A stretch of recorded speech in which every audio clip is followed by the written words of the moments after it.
بالله من الشيطان الرجيم. بسم الله الرحمن الرحيم. وإذ قال ربك للملائكة إني جاعل في الأرض خليفة قالوا أتجعل فيها من يفسد فيها ويسفك الدماء ونحن نسبح بحمدك ونقدس لك قال إني أعلم ما لا تعلمون وعلم آدم الأسماء كلها ثم عرضهم على الملائكة فقال أنبئوني بأسماء هؤلاء إن كنتم صادقين قالوا سبحانك لا علم لنا إلا ما علمتنا إنك أنت العليم الحكيم قال يا آدم أنبئهم بأسمائهم فلما أنبأهم بأسمائهم قال ألم أقل لكم إني أعلم غيب السماوات والأرض وأعلم ما تبدون وما كنتم تكتمون صدق اللہ العظیم. اور جب فرمایا آپ کے رب نے فرشتوں کو کہ بے شک میں بنانے والا ہوں زمین میں ایک نائب خلیفہ، تو کہا فرشتوں نے کہ کیا آپ بنائیں گے اس زمین میں اس کو جو اس زمین میں فساد کرے گا اور خون ریزی کرے گا؟ اور ہم پڑھتے ہیں تسبیح تیری تعریف کی اور تیری پاکی بیان کرتے ہیں. فرمایا اللہ تعالی نے کہ بے شک میں جو جانتا ہوں وہ تم نہیں جانتے، اور سکھایا آدم علیہ السلام کو چیزوں کے نام، پھر ان چیزوں کو پیش کیا فرشتوں پر، پھر فرمایا فرشتوں سے کہ مجھے بتاؤ تم ان چیزوں کے نام اگر تم سچے ہو. تو کہا فرشتوں نے کہ آپ تو پاک ہیں، ہمارے لیے اتنا علم ہے جتنا آپ نے ہمیں سکھایا ہے، بے شک آپ ہی جاننے والے ہیں، حکمت والے ہیں. فرمایا اللہ تعالی نے کہ اے آدم آپ بتائیں ان فرشتوں کو ان چیزوں کے نام. پھر جب بتایا آدم علیہ السلام نے فرشتوں کو ان چیزوں کے نام، تو فرمایا اللہ تعالی نے کیا میں نے نہیں کہا تھا تم کو کہ بے شک میں ہی جانتا ہوں آسمان اور زمین کے غیب کو، اور میں جانتا ہوں اس کو جس کو تم ظاہر کرتے ہو اور اس کو جس کو تم چھپاتے ہو. اللہ رب العزت نے ان آیات مبارکہ کے اندر آدم علیہ السلام کی تخلیق کا، ان کی پیدائش کا تذکرہ فرمایا ہے. پچھلی آیات میں بھی اللہ رب العزت نے انسان پر جو نعمتیں کی ان نعمتوں کا تذکرہ فرمایا، جیسا کہ اللہ نے فرمایا هو الذی خلق لکم ما فی الارض جمیعا، کہ جو کچھ زمین میں میں نے پیدا کیا اے انسان میں نے تمہارے لیے پیدا کیا. اور اگر غور کیا جائے تو اس رکوع میں جس بات کا تذکرہ کیا جا رہا ہے یہ بھی اللہ کی بہت بڑی نعمت ہے. در حقیقت نعمتیں دو قسم کی ہوتی ہیں، ایک نعمت سوری محسوس ہونے والی ہوتی ہے اور ایک نعمت معنوی ہوتی ہے.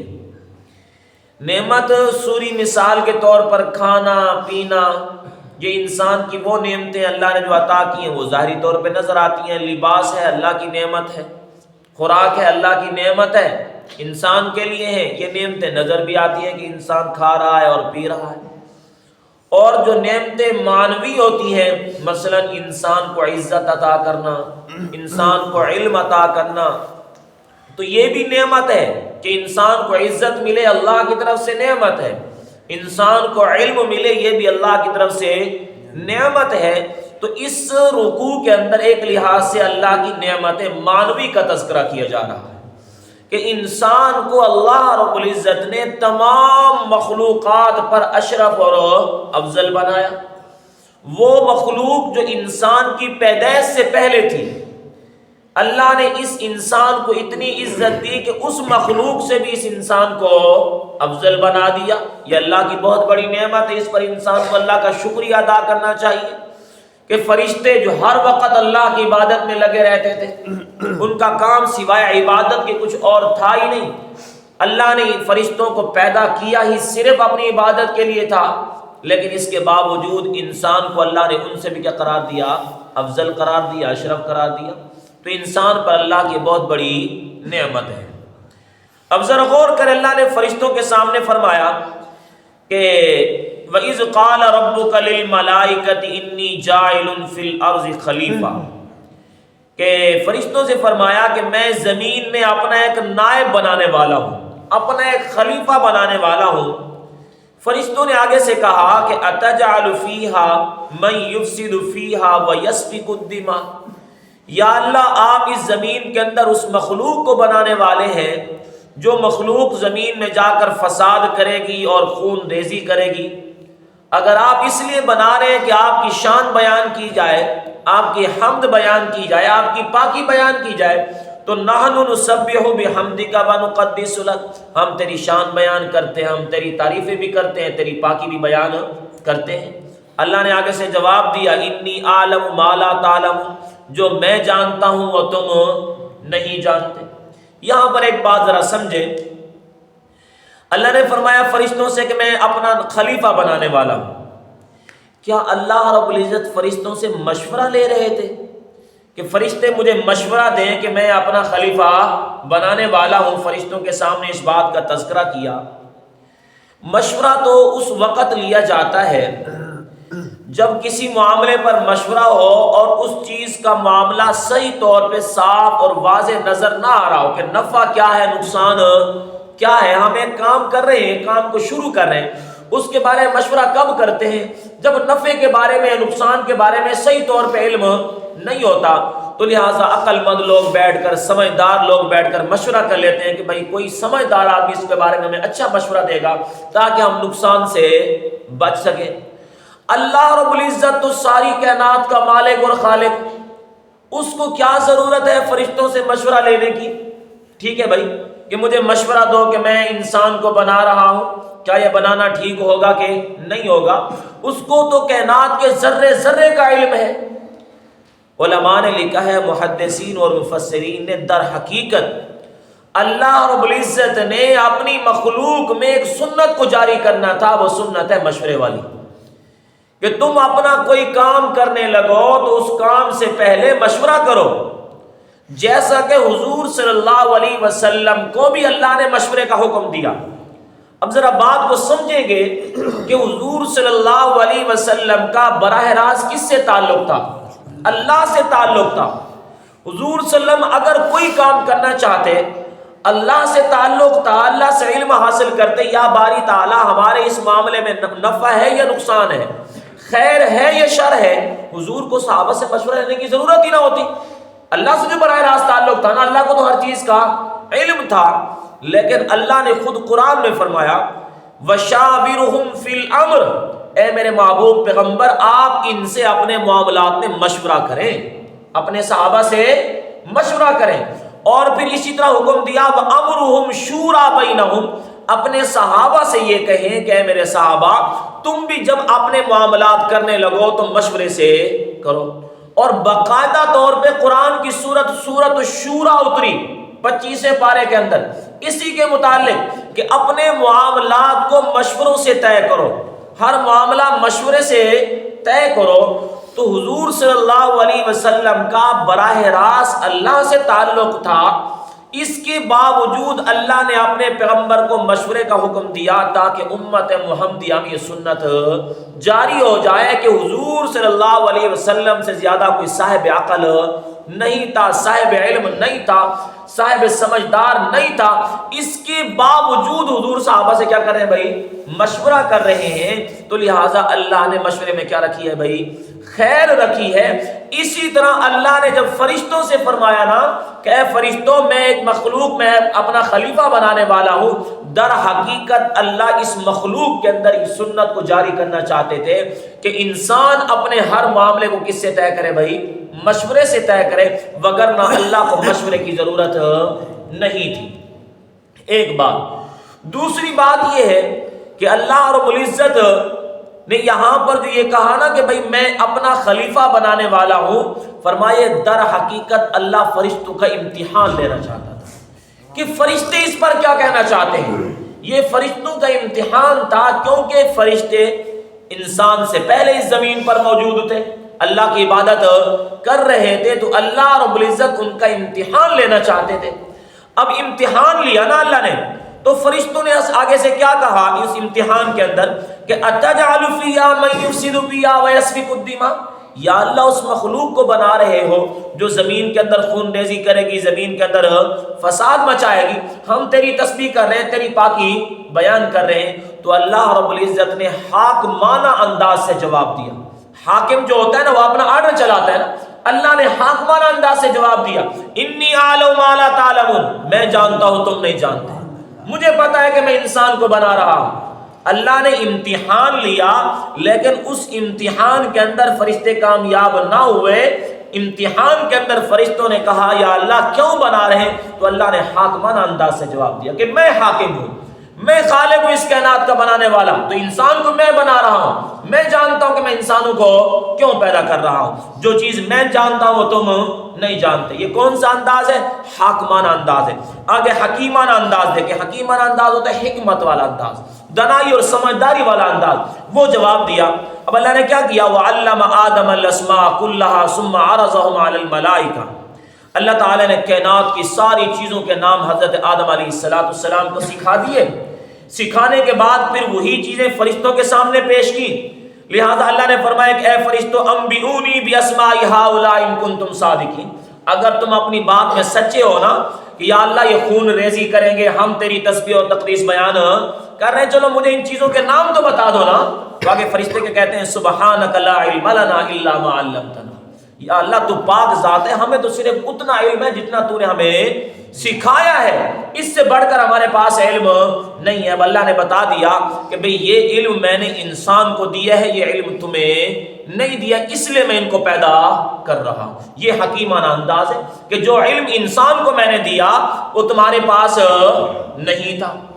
اب اللہ رب العزت نے حضرت آدم علیہ السلام کو ان چیزوں کا جو علم دیا وہ کس وقت دیا؟ مفسرین نے لکھا ہے کہ جب اللہ رب العزت نے حضرت آدم علیہ السلام کو پیدا کیا نا، تو حضرت آدم علیہ السلام کے اندر ایسی صلاحیت رکھ دی کہ اس صلاحیت کی وجہ سے، اس استعداد کی وجہ سے آدم علیہ السلام نے کائنات کی ہر چیز کا علم حاصل کر لیا۔ یہ والی صلاحیت اللہ نے فرشتوں میں نہیں رکھی تھی۔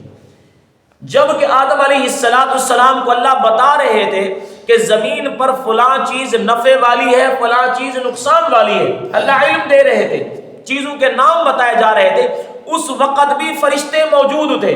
یہ نہیں کہ اللہ نے کوئی چھپ کر آدم علیہ السلام کو بتا دیا کہ فرشتے چھپے ہوئے تھے، فرشتے رہتے نہیں، بلکہ فرشتوں کے سامنے اللہ نے بتایا، آدم علیہ السلام کو علم دیا، لہٰذا وہ علم آدم نے حاصل کر لیا پر فرشتے حاصل نہ کر سکے، کیونکہ اللہ نے فرشتوں میں اس علم کے حاصل کرنے کی طاقت رکھی نہیں تھی، علم کے حاصل کرنے کی صلاحیت نہیں رکھی تھی۔ یہ طاقت، یہ صلاحیت اللہ نے حضرت آدم علیہ السلام کے اندر رکھی، تو اس لیے آدم علیہ السلام کے بارے میں اللہ نے فرمایا کہ جو علم میں نے آدم علیہ السلام کو دیا ہے فرشتوں، وہ علم میں نے تمہیں عطا نہیں کیا۔ پھر جیسا کہ آگے بھی آتا ہے کہ یا آدم انبئہم باسمائہم، اے آدم اب فرشتوں کے سامنے کائنات کی ساری چیزوں کے نام بتاؤ۔ لہذا فلما انبأہم باسمائہم، آدم علیہ السلام نے ان کے سامنے تذکرہ کیا، کائنات کی ہر چیز کا نام بتایا، نفع بتایا، نقصان بتایا، اللہ کا دیا ہوا علم تھا۔ اب اللہ نے فرشتوں کو فرمایا، جواب دیا، الم اقل لکم انی اعلم غیب السماوات والارض، کیا میں نے تمہیں نہیں کہا تھا کہ زمین و آسمان کا غیب کا علم صرف میرے پاس ہے، میں نے نہیں کہا تھا وَأَعْلَمُ مَا تُبْدُونَ وَمَا كُنتُمْ تَكْتُمُونَ، میں ہر اس چیز کو جانتا ہوں جس کو تم چھپاؤ، جس کو تم ظاہر کرو۔ لہٰذا اللہ رب العزت نے حکیمانہ انداز سے فرشتوں کو سمجھا دیا۔ ایک اور بات، اللہ رب العزت نے آدم علیہ السلام کی تخلیق کا تذکرہ دوسرے نمبر پہ کیوں کیا؟ پہلی بات میں نے آپ کے سامنے کی ایک امتحان لینے کے لیے، ٹھیک ہے نا۔ دوسرے نمبر پہ اس لیے کہ فرشتے آدم علیہ السلام کی تخلیق سے پہلے یہ کہا کرتے تھے کہ لن یخلق اللہ خلقا اکرمنا علیہ منا ولا اعلم، اس زمین پر، اس کائنات میں اللہ نے ہم سے زیادہ علم والی، ہم سے زیادہ عزت والی مخلوق اللہ نے پیدا نہیں کی۔ یہ فرشتے کہا کرتے تھے ہم سے زیادہ علم والی اور ہم سے زیادہ عزت والی مخلوق اللہ نے پیدا نہیں کی۔ تو اللہ رب العزت نے فرشتوں کی اس سوچ پر کہا کہ اے فرشتوں، میں انسان کو پیدا کر رہا ہوں۔ آگے فرشتے کہتے ہیں کہ یا اللہ وہ تو زمین پر خون ریزی کریں گے۔ اب فرشتوں کو کیسے پتا چلا کہ زمین پر خون ریزی کریں گے؟ مفسرین نے بات لکھی اس لیے کہ اللہ رب العزت نے نا انسان کے اندر دو مادے رکھے، ایک خیر کا اور ایک شر کا۔ فرشتوں میں اللہ نے ایک ہی مادہ رکھا ہے، اور کون سا ہے؟ خیر کا ہے۔ اللہ نے ان میں شر کا مادہ ہی نہیں رکھا، اس لیے ہم فرشتوں کو کہتے ہیں معصوم کہتے ہیں نا، کہ ان کے اندر شر کا مادہ ہے ہی نہیں، ان سے کبھی خطا ہو ہی نہیں سکتی، کبھی ان سے گناہ ہو ہی نہیں سکتا۔ تو لہٰذا ان کے اندر مادہ تھا خیر کا۔ وہ اپنے اسی مادے کو سامنے رکھ کے نہ دیکھ رہے تھے کہ ہمارے اندر خیر کا مادہ ہے، ہم تو ہمیشہ خیر ہی کرتے رہتے ہیں، اور یہ مخلوق اللہ جو پیدا فرما رہے ہیں، اللہ دونوں مادے کہ خیر کا مادہ بھی ہے، شر کا مادہ بھی ہے، تو ظاہر سی بات ہے نظر آ رہا ہے جب شر کا مادہ ہے تو پھر کیا ہوگا؟ پھر زمین پر خون ریزی ہوگی۔ اس حوالے سے فرشتوں نے کہا۔ اور ایک بات مفسرین نے یہ لکھی ہے، کیونکہ انسان کی تخلیق سے پہلے تو اللہ نے فرشتوں کو پیدا کیا، پھر جنات کو پیدا کیا، پھر انسان کو پیدا کیا۔ لہذا اللہ نے جب فرشتوں کے بعد جنات کو پیدا کیا نا، تو جنات نے ہمیشہ شر ہی پھیلایا زمین پر، ان کے اندر شر کا مادہ کثرت زیادہ ہے۔ تو فرشتوں نے دیکھا کہ ان کے اندر شر کا مادہ تھا، تو انہوں نے ہمیشہ شر ہی پھیلایا۔ اور اللہ ایک مخلوق پیدا کریں اور اس کے اندر خیر کا مادہ بھی ہو، شر کا مادہ بھی ہو، تو ظاہر سی بات ہے یہ بھی تو شر والا کام کریں گے، یہ بھی تو زمین پر خون ریزی کریں گے۔ تو فرشتے اسی چیز کو دیکھ کر کہہ رہے تھے یا اللہ یہ تو زمین پر فساد مچائیں گے، یہ تو زمین پر خون ریزی کریں گے، لہٰذا ہم زیادہ علم والے ہیں، ہم زیادہ عزت والے ہیں۔ تو اللہ رب العزت نے انہیں سمجھانے کے لیے کہ تم سے زیادہ عزت والی مخلوق میں پیدا کرنا چاہتا ہوں، تم تو یہ کہہ رہے ہو کہ ہم زیادہ علم والے، ہم سے کوئی علم والا نہیں، ہم زیادہ جو ہے نا مخلوق میں سے افضل، ہم سے زیادہ کوئی افضل نہیں۔ تو اللہ نے فرمایا کہ میں ایک ایسی مخلوق پیدا کر رہا ہوں جو تم سے افضل بھی ہوگی، جو تم سے زیادہ علم والی بھی ہوگی۔ تو جو علم حاصل کرنے کی صلاحیت اللہ نے انسان میں رکھی ہے نا، وہ اللہ نے فرشتوں میں نہیں رکھی۔ جیسا کہ میں نے آپ کو عرض کیا کہ جب اللہ آدم السلام کو علم دے رہے تھے، کوئی چھپ کر اللہ نے علم نہیں دیا، سارے فرشتے سامنے ہیں، لیکن اس علم کو صرف آدم علیہ السلام تو حاصل کر سکے، پر فرشتے حاصل نہ کر سکے۔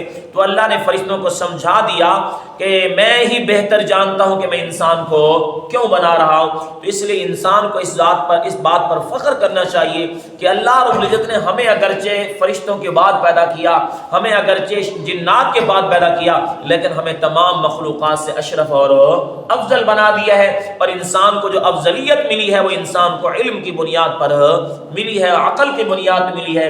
یہ چیز اللہ نے کسی اور مخلوق کو عطا